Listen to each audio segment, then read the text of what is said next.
Okay, we are not far from where we set the camera, but we are on the other side of the road, about 30 yards from the road into the timber.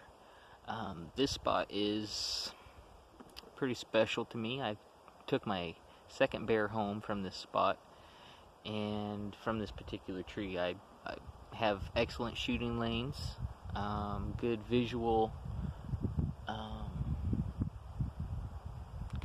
good visual lanes from this location in multiple spots as far as I like to shoot, which is about 100 yards.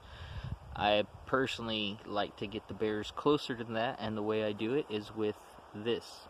This is a deer call. This is by Flextone, and it makes various tones because it has this silicone base covering the reed, and you can adjust your tone.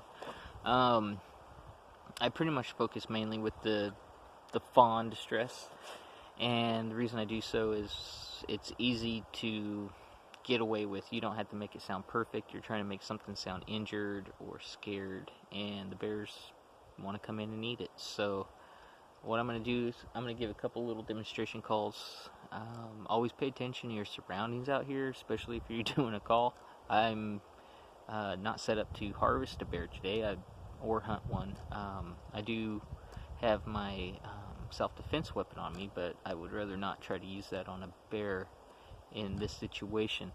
So what I'll do, I'll just make a couple short calls to demonstrate the fawn bleat that I've had luck with in the past, and also the distress. And one thing you'll notice is you face different directions as you're calling, and that mimics more of a natural animal. You know, they'll call around looking for their mama. So here we go.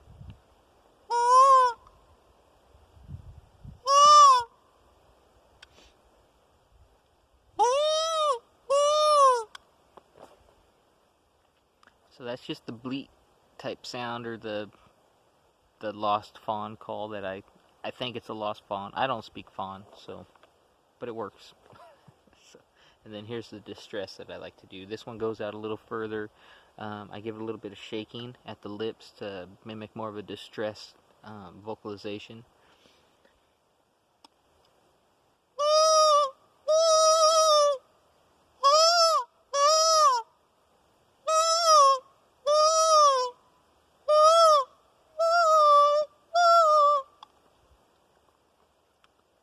So I do short, loud burst, dragged out some vocals, do the shaking, change directions, and then you stop and you wait and you listen and you watch. They can sneak in, they can come running in. You just have to be ready. You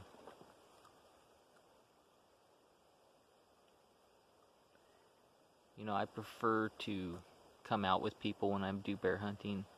A lot of times it's hard to find someone to come out with me, so you know, I've gotten used to doing it by myself.